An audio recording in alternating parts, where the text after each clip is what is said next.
নমস্কাৰ। এইবাৰ মই বহুত দিনৰ মূৰত আপোনালোকৰ সন্মুখলৈ আহিছোঁ। কিবা কিবি কামত সদায় ভাবোঁ আজি এইখিনি ভিডিঅ' মই দিওঁ,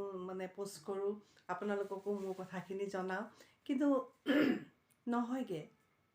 কিবা এটা বাধা হৈ যায়, কেতিয়াবা কৰিবও মন নাযায়, কেতিয়াবা মন গ'লে ধৰক সময় নাপাওঁ। কিন্তু আজি মই কৰিমেই বুলি ডিটাৰমাইন হৈ লৈছোঁ। কেলেই অলপ দিনৰ পৰা আমি নাজিৰাৰ অগ্নিনাভ বাবাৰ সেই শিৱ মন্দিৰটো, সেই মন্দিৰৰ বিষয়ে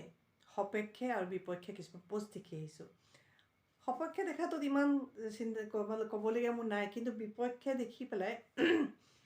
মোৰ অকণ বেয়া লাগিছে। কেলে কাৰণ সেই মন্দিৰলৈ মই গৈছিলোঁ আজিৰ পৰা প্ৰায় 7 মাহমান আগতে, আৰু যোৱাৰ দিনাখনেই ঘূৰি অহা পথতে মই যিটো কাম বহুত দিনৰ পৰা লাগি কৰিব পৰা নাছিলোঁ, বিভিন্নজনৰ ওচৰলৈ গৈছিলোঁ। সকলোৱে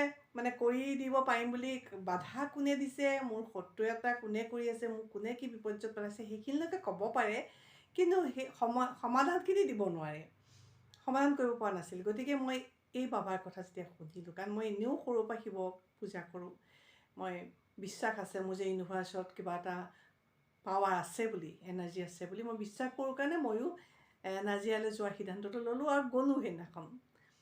আৰু মই যেতিয়া কথাখিনি তেওঁক প্ৰাৰ্থনা কৰিলোঁ, ক'লোঁ, তাৰপিছত শিখা বাইদেউৰ ওচৰত নিৰ্মালি লওঁতে শিখা বাইদেউকো কৈছোঁ, এটা দুটা নহয়, মোৰ কেইবাটাও আছে। বাধাটো মানুহৰ জীৱনত থাকে ন, সমস্যা বহুত থাকে, সকলোৰে থাকে। গতিকে মই মোৰ সমস্যাখিনি কৈছোঁ, মোৰ জীৱনত যিখিনি আছে, মোৰ যিখিনি টেনশ্যন আছে কৈছোঁ। কিন্তু এই এটা বাধা, যিটো মই বহুত কৰিও কামটো কৰিব পৰা নাছিলোঁ, সেইটো মই বাবাক খুব কাটৰ স্বৰেৰে কৈছোঁ, শিখা বাইদেউকো কৈছোঁ, মোৰ যেনে সেইটো হৈ যায়, মোৰ যেতিয়া হৈ যাব তেতিয়া মই আহিম বুলি ক'লোঁ। অৱশ্যে এইখিনিতে মই এজন মানুহৰ নাম ল'বই লাগিব। তেখেত অৱশ্যে ঢুকালে, গোস্বামী উপাধি। মই এইখিনিলৈকে কৈছোঁ। আৰু তেখেতে কিন্তু মোক জীৱনটো দিলে। মোক শত্ৰুতা ইমানেই বেছি কৰিছিল, মই কোনে কৰিছে সেয়াও জানো, মোৰ পৰিয়ালটোকো কৰিছে, মোকো কৰিছিল, কিন্তু তেখেতে মোক বচাই দিলে। তেখেতৰ প্ৰতি মই সদায় আজীৱন মই কৃতজ্ঞ হৈ থাকিম, যে যিহেতু আজি মই আপোনালোকৰ সন্মুখত কথা ক'ব পাৰিছোঁ তেখেতৰ কাৰণে। নহ'লে আমাক ইমানেই শত্ৰুতা কৰি থাকে মানুহে। যা হওক, মই আচলতে অকৃতজ্ঞ হ'ব নিবিচাৰোঁ কাৰণে কথাখিনি কৈছোঁ। এতিয়া মই এইখিনি কথা কওঁ, অগ্নিনাভ বাবাই মোক কি দিলে। মই সেইদিনাখন বাবা তাত নাজিৰাৰ শিৱ মন্দিৰত, সেই অগ্নিনাভ বাবা মন্দিৰত শৰাই দি সেৱা কৰি আহি থাকোঁতেই ৰাস্তাত যিগৰাকী ছোৱালী, আচলতে বোৱাৰী, মই তাইক ভণ্টি নিচিনাকৈ ভাবোঁ, লৈ যাওঁ কেতিয়াৰ পৰাই, তাই মোক ক'লে যে আপোনাক আমুকে লগ পাব খুজিছিলে, কিন্তু মই ক'লোঁ বাইদেৱে চাগে লগ নকৰিব এই বিষয়টো লৈ, মই যিটো মোৰ সমস্যা হৈ আছে সেই সমস্যাটো লৈ পেলাই। মই ক'লোঁ কিয় নকৰিম, মই কৰিম, তুমি কেলৈ মানা কৰিলা। বোলে মই আপুনি নকৰিব বুলি ভাবিহে এনেকৈ ক'লোঁ।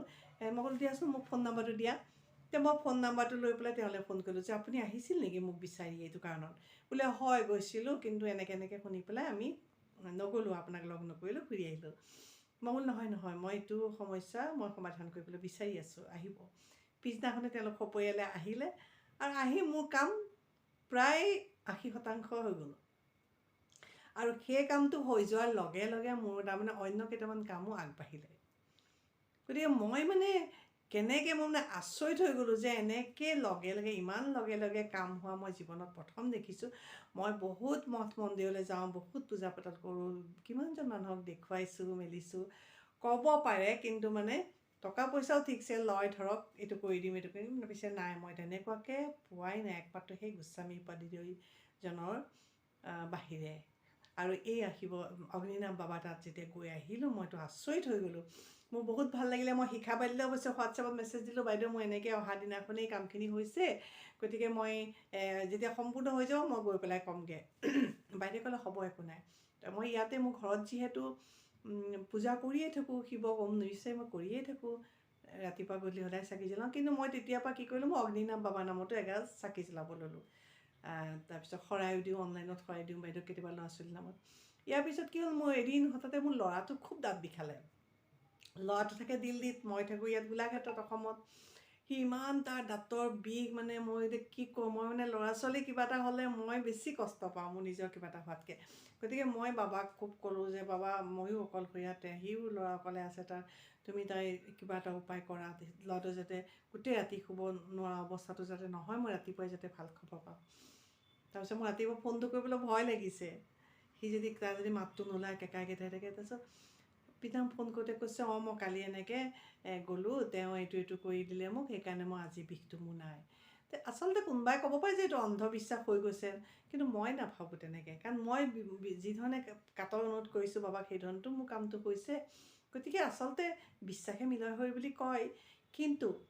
মই আৰু দুটামান উদাহৰণ দিম আপোনাক প্ৰথম দিনাখনতো ক'লোৱেই মোৰ ইমান মাহেকী মাহ বছৰ নোহোৱা কাম এটা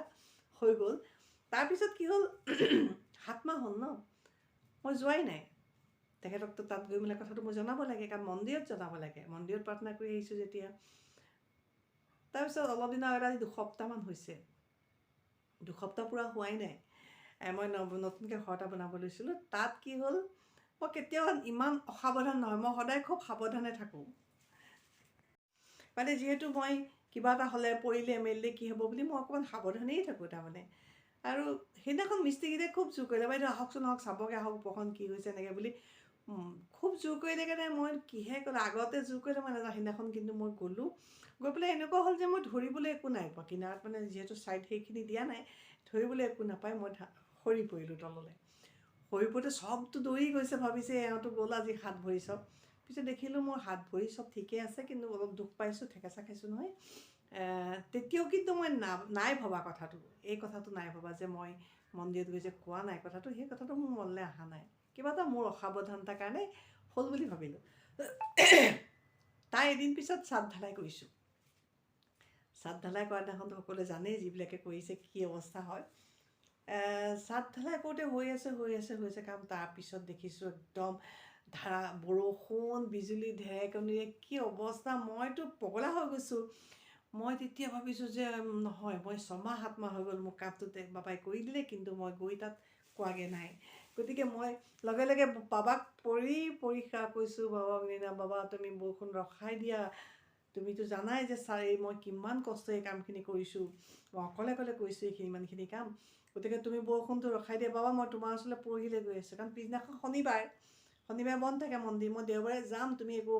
অসুবিধা সৃষ্টি নকৰি মোক লৈ যাবা দেই বাবা কিন্তু আজি বৰষুণটো বন্ধ কৰি দিয়া মোৰ যাতে মানে ছাদ ইমানখিনি 50টা মিস্ত্ৰীয়ে কাম কৰি আছে তথাপি কামখিনি ৰাতিলৈকে হৈ আছে বন্ধ কৰি দিয়া মই পৰি সেৱা কৰিছোঁ ভগৱানক অলপ পিছত দেখিছোঁ বিজুলী ঢেৰেকনি বৰষুণ চব নাইকিয়া হৈ গ'ল নাজানো এইটো মোৰ বিশ্বাসৰ কাৰণে হৈছে নেকি কিন্তু মই বিচৰা মতে বাবাই মোক দি আছে তাৰপিছত দেখিছোঁ একোৱেই নহ'ল সুন্দৰকৈ মোৰ ছাদখন সম্পূৰ্ণ হৈ গ'ল গতিকে মই পিছদিনাখন গ'লোঁ পিছদিনাখন যাওঁতে মই খুব ৰাতিপুৱা উঠিব নোৱাৰোঁ কাৰণ মই বহুত দেৰিলৈকে শুই থাকোঁ কাৰণে মোৰ উঠাটো দেৰি ক'ৰবালৈ যোৱাটো কাৰণ ঘৰত মই পূজা পাতল কৰিহে ওলাওঁ মই বাবাক কৈ গৈছোঁ বাবা আজি আহিছোঁ তোমাক গৈছোঁ হয় তোমাক ধন্যবাদ দিবলৈ কিন্তু ইমান মানুহ মই দেখিছোঁ এতিয়া সেই সময়ত তেতিয়া ইমান মানুহ নহৈছিল ইমান শ মানুহৰ মাজততো মই নিয়ম কৰি তোমাৰ ওচৰত যাব নোৱাৰিম ন গতিকে তুমি যেনে তেনে কিন্তু আজি মই যাতে তোমাক দেখা দি পেলাই যাতে কৈ আহিব তোমাক ধন্যবাদটো দি আহিব পাৰোঁ তাৰ কাৰণে কিন্তু তুমি উপায় এটা কৰি দিবা এনেকৈ বুলি তাৰপিছত গৈ পাই দেখিছোঁ একদম মানুহটো ভিৰ কেনেকুৱা তাৰমানে এইফালে যদি নিৰ্মালি লোৱা লাইন এটা সিফালে প্ৰসাদ লোৱা লাইন ইফালে ভোগ লোৱা লাইন সিফালে বাবাক গাখীৰ লিংগত গাখীৰ ঢালিবলৈ যোৱা লাইন তে মই চিন্তা কৰি আছোঁ